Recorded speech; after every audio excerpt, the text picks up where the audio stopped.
What is up, everybody, and welcome back to the channel. This week we're getting back into Apprentice tattoos and answering some of the more specific questions that they asked on how they can improve their tattoos. So that's all I got. Let's get it.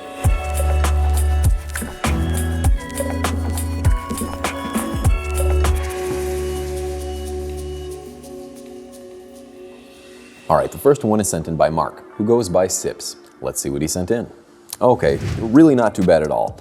It comes off a bit flat, but overall it is a solid tattoo. I'd say my first impression is it could use some three-dimensional elements, some extra colors rather than just the one tone that this thing currently has. You did mention that you are under a new apprenticeship and your mentor is teaching you how to add depth to your tattoos, which I think is great because that's exactly what this tattoo is missing. Adding some dark oranges in the body itself, and maybe even some lighter blues in those wings would really help this thing out. And keep in mind, it's not just about adding darker or lighter colors to a tattoo, but also utilizing those multiple line weights to help achieve that depth that you're looking for. With this tattoo in particular, it looks like you only used one line weight. There may be some smaller lines in the face itself, but they are just too close to those other lines for me to tell the difference. Obviously, the first area I would have used those smaller lines is the face, as well as his tail. I would have tapered off from a thicker line to a smaller line just to give it some nice perspective. So not a bad job there at all. Let's take a peek at another tattoo you sent in. Okay, so here we have what looks to be like some sort of little motor sticker. I can definitely tell it's a sticker.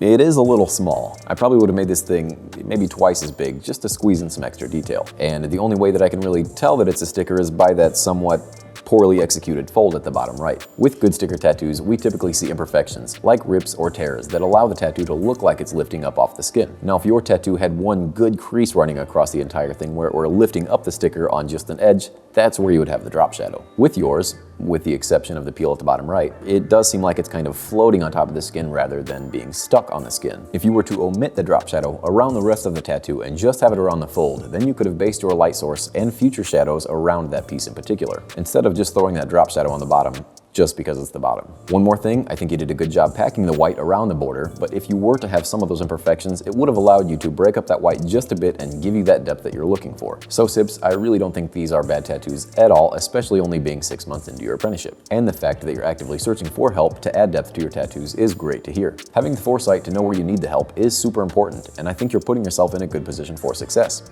So thank you so much, Sips, for sending that in, and I'm excited to see your stuff in the future. All right, up next we've got one sent in from Jaris. Jaris, let's see what you sent in. Wow, this one is pretty spectacular. I like this one a lot, especially because you can see the size comparison next to that cartridge. You mentioned in your email that you've been apprenticing for about a year, which is surprising because this is better than a lot of work submitted by experienced tattooers. Well, you can definitely tell that you took your time on this tattoo because this thing is impeccable. I could stare at this thing all day. The eyes are obviously probably the best part. Fucking nailed it, dude. There's just way too many good parts about this piece. You've got this nice thin line running on top of the nose that just doesn't really seem like a tattoo at all. It looks that realistic. The whiskers are just so tight, and I see a lot of whiskers on this series, and these have to be some of the best. Oh, you actually sent in a healed one as well. Let's take a peek at that. All right, so here you can tell it's still an amazing tattoo, but a lot of those stark whites fell out, especially around the eyes, nose, and mouth. My favorite parts. And as you can see, when those whites fall out, it just matches the rest of the skin tone areas, making this tattoo look pretty flat. Had you shaded those cheek areas just a little bit in preparation for those whites to fall out, those areas would still appear white. Because keep in mind, white is the first to go. That doesn't mean I want you guys to stop using white. That just means you have to set yourself up for when and if that white does fall out. You have to make sure that the areas around the spots that you're going to use white are as tight as possible. And that's especially true when we look at this tiger's whiskers. Without that white being in there, it just seems a bit more loose, and they kind of blend more into the tiger. I would suggest moving forward to not rely on those whites so much, making sure that your tattoo is 100% complete before adding those highlights. So I do want to emphasize that this is still a really great tattoo, even without those whites. It's clear you've got a natural artistic ability, and once you properly learn how to apply those whites, there's not going to be much you can't handle. So thank you so much for sending that in. All right, up next we've got Ben Hyde, and Ben, you sent in a few tattoos, and you mentioned in your email that you're struggling putting in those lighter pastel tones. Looking at this first one, this pair of cherry dice, I don't really see the issue. It seems like you packed in those colors pretty well. Even those lighter greens, it doesn't seem like there's any holidays. They seem pretty well put in there. Maybe you're asking more about color choice or color theory.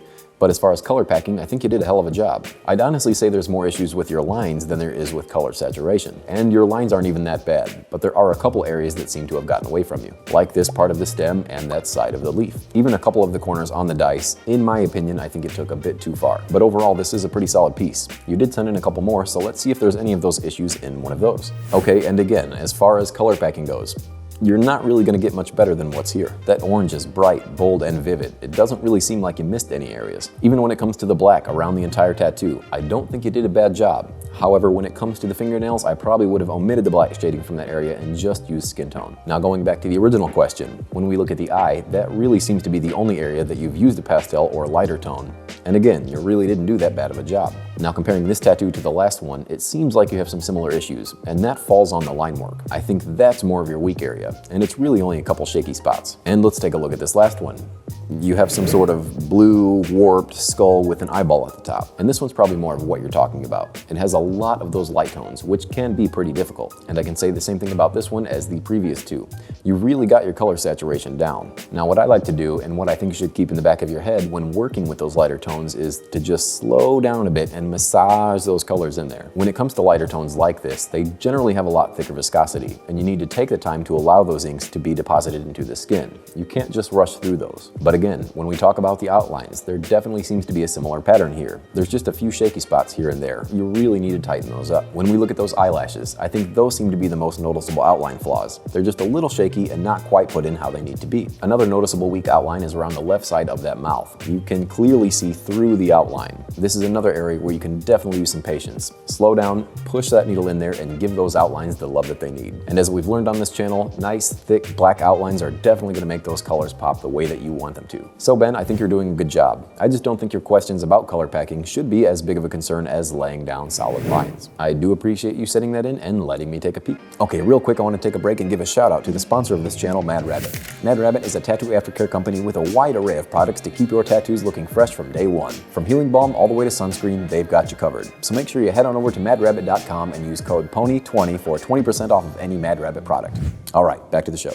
The next tattoos we have sent in are from Matt Hewitt. And Matt, the first tattoo you sent in is this vampire mouth, almost made up entirely of stipple shading. Now, although I do love this technique used here, I think it leaves a lot of room for error, especially when it comes to that solid black part of this tattoo. It just seems a bit patchy in that area and could have probably been fixed with a Magnum shader. Just because you're trying to achieve one technique doesn't mean that you shouldn't use other tools to help you along the way, and a mag here would have probably been your best friend. My other issue with this tattoo is the perspective. It almost looks like those lower teeth have been kicked in. They look like they're laying flat on top of that tongue. Speaking of the bottom teeth, it looks like you've got a couple of fangs on the left side, but not so much when it comes to the right. Another thing I'm not a huge fan of in this piece is this area on the right-hand side where these two black areas meet, leaving this weird, awkward white line running up the middle. You could have remedied that by not making that outer lip black, or by giving a nice gradient shade on the inside where that darker part sits. Even with all these mistakes, you really have some cool techniques happening here, especially when it comes to that upper lip. I do like how you decided to leave a little area of skin tone open just to show some glare. However, when we look at the bottom lip, it does look like the stippling got away from you just a bit, especially coming from that right-hand side. It almost gives the impression of a dent happening in that part of the lip. So again, I do think you have some really cool techniques here, but you do have some areas of detail that make this thing feel a bit awkward when you begin to break it down. But let's check out another one you sent in. Here we've got some barbed wire that you've made up with a similar technique. When I look at this tattoo from far away, it kind of reminds me of one of those 90s barbed wire tattoos.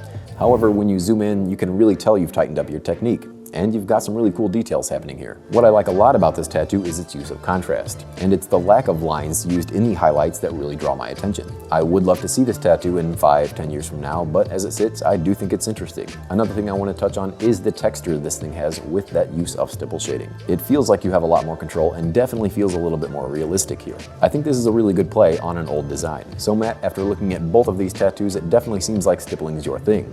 You just want to make sure to keep those stipples under control and make sure that those perspectives are in check. But thanks for sending that in, Matt. All right, the next set of tattoos is sent in from Morgan Mansfield. Morgan, you mentioned you've been tattooing for about 7 months, and these tattoos you designed yourself. You also mentioned in the email that you would like to improve upon your line work and color packing. So let's see what we can do to help. All right, the first tattoo we're going to be looking at are these wet strawberries. I'm not sure why they're dripping, but let's get into the technical side of things. So as far as the line work goes, I think you did a pretty solid job. But since you did mention that you'd like to progress further in traditional tattooing, I do think this tattoo in particular could use a fatter overall outline. Traditional tattoos generally have a thicker outline around the entire subject matter, while keeping a smaller line weight on the insides. So I do think the outlines that you used on the inside of the leaves and strawberries are on the right track. However, it would have been nice to see like a 14-round liner around the outside perimeter, because I think the problem that you're running into is there really is no separation, especially when it comes to the top of this piece in particular. Where those leaves meet, you need some kind of bold separation, so it would have been nice to see those two stems coming off into those strawberries just a bit thicker. Another thing that I'm not a huge fan of and it's more of a personal opinion, is the extended points that we see on these leaves and these water drops. I see this happening with a lot of newer tattooers. They just run those lines a bit too far, whereas I think they could have been cut off a bit earlier. Another thing, when we look at this bite mark on that front strawberry, there's just something off about it. It almost seems like it's a hollow strawberry. There's not really anything to signify that there's any substance inside of there. I think a little bit of texture in there would have taken you a long way. And with that black shading, it just seems a bit cavernous. But since you're trying to get better with saturation, let's talk a bit about that. As I said with the previous tattoo, I don't really see any problems with your saturation. These strawberries are as bold and as red as you can get. I'm not even really seeing any holidays in the green part of the leaves, aside from the part that you wanted to leave open. And that could be said about those blue water drops as well. You really carry that saturation all the way to the edge. And one more thing with this one is I'm not a huge fan of the way that negative space vein stops right in the middle of that leaf.